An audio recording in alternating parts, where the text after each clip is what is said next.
Can we bring out the next storyteller, Jitesh?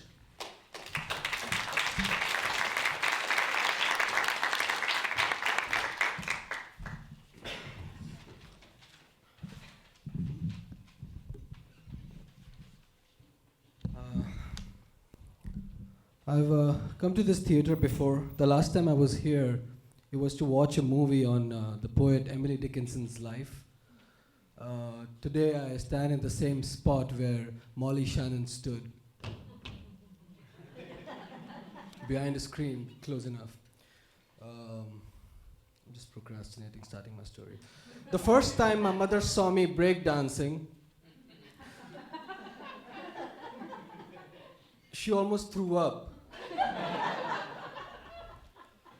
To make it less humiliating, I will narrate this incident in reverse. My mother runs into my room.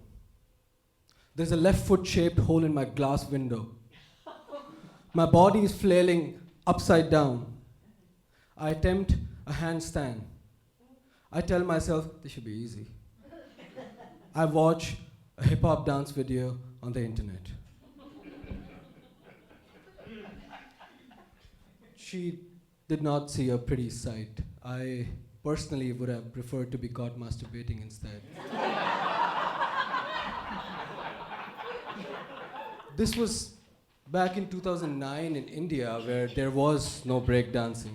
This modern American art was practiced there only by puberty hit early adopters of internet. I remember staying up late in the night to chat with dancers in America to learn some techniques, some dance techniques. Then back to my bedroom to practice amidst a small audience of broken furniture and a horrified mother. I was very passionate, I should say that, but this led me to connect with other eccentric losers in my city of Mumbai. And together, we started making a fool of ourselves in full public view, contorting our bodies and suffering juvenile bald patches from head spins. True to tradition, we would practice on the sidewalks, startling early morning joggers with a boombox playing loud renditions of James Brown screaming, "Get up off of that thing!" at 7 a.m. But something was missing. My growth was very slow. Ultimately, this wasn't just like physical exercise. I was practicing a cultural art. It was a dance form, and it had the culture of hip hop behind it. And thousands of miles away from it and lacking any resources, I was growing very, very, very slowly. It was like I wanted to swim in the deep, and all that I had was a petri dish. So I tried a lot, but nothing worked. Then a friend of mine suggested that the best way to learn something new is to teach it to someone else. My parents use this technique a lot. So I signed up as a volunteer in my city of Mumbai, India. I signed up as a volunteer for a non-profit to teach kids there breakdancing, how to breakdance. And I was like, it's going to be easy for me to impress them.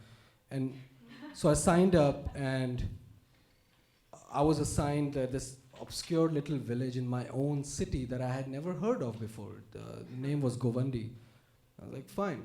The day came, and I remember on the day of this volunteer assignment, I was sitting in the back of the cab, and all I could see in the front was a small hill approaching from the window. This is a city, right?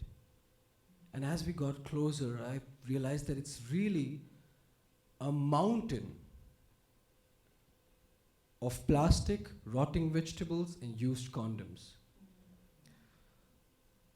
This obscure little village is Mumbai's largest open dumping grounds. And this trash mountain wasn't on my way to the community, this was the community.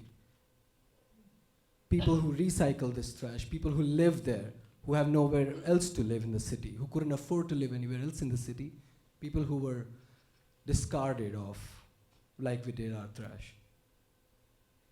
I didn't expect to smile for the rest of the day.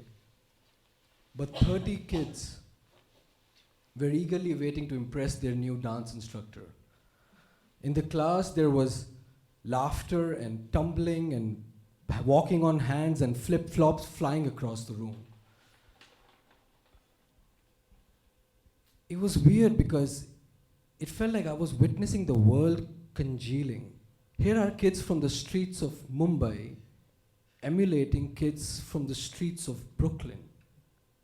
They would tilt their hats to the side and ask me if they were hip-hop enough.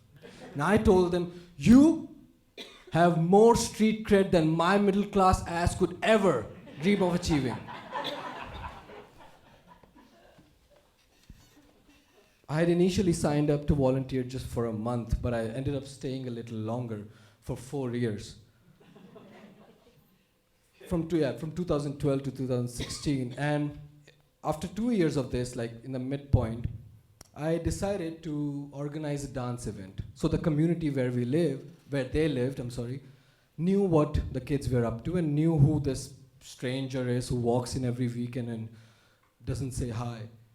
So I organized a dance event and I choreographed a nice little dance sequence for the kids. They had learned a little bit at that point. Picked a nice song, a nice Jay-Z number for them, a Jay-Z track for them, and they were doing great.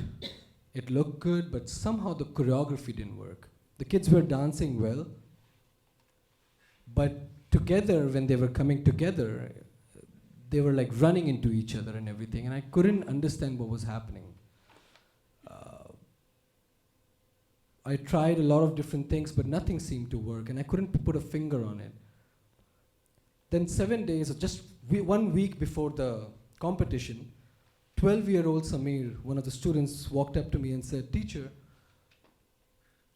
we're not dancing to the words of the song. We are dancing to the sound of those words." I was like, of course you are. See, the kids in India, they spoke some English, broken English. But rap was just too much for them, especially Jay-Z. I mean, even for me. But by the time I'm on this second or third line of the verse, he's done with the song and passed on to some R&B singer. But anyway, what the point is that they couldn't distinguish one word from another. How are they going to dance to it? And they weren't. And because of that, they weren't even like enjoying it as much, and it showed. Like you could teach a robot how to spin on its back, but how do you also teach it to take pleasure in it? And then he made a suggestion that blew my mind. He said, how about we break dance to a Bollywood song? The purist in me said, no, that is disrespectful. But the pragmatic choreographer in me, who had 7 days left for the show, thought, why didn't I think of this before? We changed everything. And that was the most under pressure fun we had ever had. Day of the performance. The audience has no idea that what they're about to witness is a fusion that simply hasn't existed before. Breakdance on Bollywood music, also in Bollywood costumes. They began performing, but the crowd was stunned. They whistled, they cheered, they clapped, and they sang along because they were familiar with those words in Hindi, and they were familiar with those songs. Sitting myself in the back of the audience, I remember looking at them and thinking, this is either blasphemy or the genius of children, for they thought outside the boundaries that myself as an adult set for them arbitrarily. Instead of adapting to an art form, they made the art form adapt to their own lifestyle, and in doing so made it their own. And this is what was missing in my own practice. Remember when I was struggling? I was trying to be someone who I wasn't. I was trying to just subscribe to a culture from an outsider and download it in a single file. A culture that had some significance here. A culture, hip-hop culture, that was created by poor, disenfranchised African American, Mexican youth in New York. What I was supposed to do was take some raw elements from there and sample it with my own identity, like those kids did when they created hip-hop. It was like these kids showed me that I have this rainbow to choose from, and I was acting like I was colorblind.